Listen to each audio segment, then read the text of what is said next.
suis en train d'écouter une émission sur Sud Radio consacrée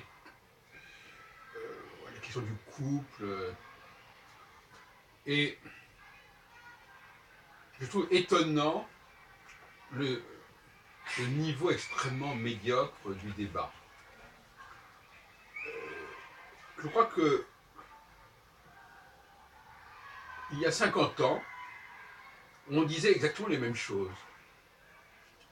On avait les mêmes réflexions vagues sur il faut un père et une mère à un enfant, sur les hommes et les femmes, sur l'égalité. C'est hallucinant à quel point les gens sont capables de parler sans savoir de quoi ils parlent.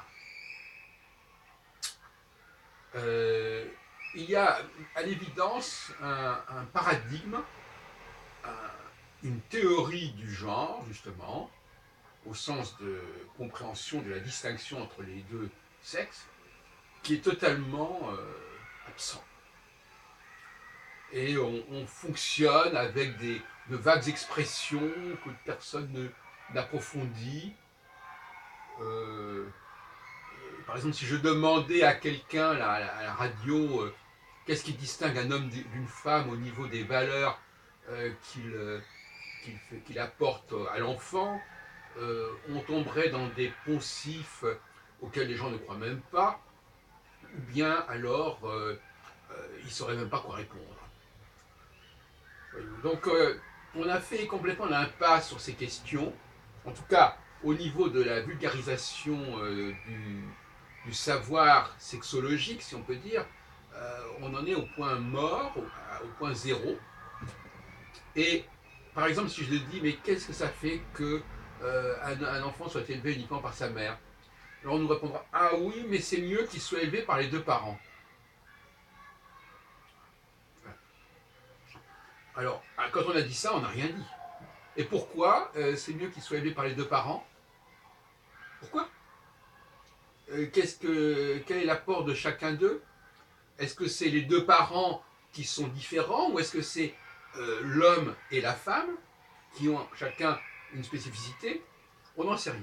Donc on parle du problème du couple, on parle du problème des enfants, on parle du problème de l'éducation des enfants. On ne nous dit pas d'ailleurs s'il faut éduquer les garçons et les filles différemment. On ne nous dit pas si le couple monoparental est plus favorable ou moins problématique s'il y a un garçon ou une fille. Je trouve que ce débat est d'une inanité effrayante, et ça ne peut pas durer comme ça.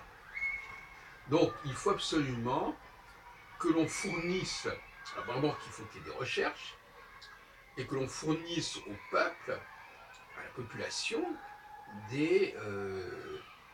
moi je pense qu'il faut faire un rapport, voilà, comme vous savez les fameux rapports. Il faut faire un rapport sur ce qui distingue les hommes des femmes, sur ce qui distingue les garçons des filles, et à partir de ce moment-là, en tenir compte. Actuellement, on est dans le flou total, on est à ressasser des représentations éculées, et en même temps, on ne tient pas compte des leçons de l'histoire. C'est paradoxal. Parce que les représentations, la femme intuitive, ça, bon, c'est n'importe quoi. Mais les leçons de l'histoire, c'est quand même que les hommes et les femmes ne font pas exactement la même chose, n'ont pas exactement le même rôle dans la société. Mais comme on veut pas figer les choses, comme on veut que les femmes aient toutes leurs chances, et les filles aient toutes leurs chances dans la société, il ne faut surtout rien définir, rien déterminer. Voyez-vous. C'est la politique de Gribouille. Je trouve ça comique finalement. Et ça. Ah ben non, parce que comme on est dans un processus de progrès, de transformation, de changement, on ne peut pas se permettre de définir quoi que ce soit, n'est-ce pas? C'est une évidence. Voilà où on en est actuellement.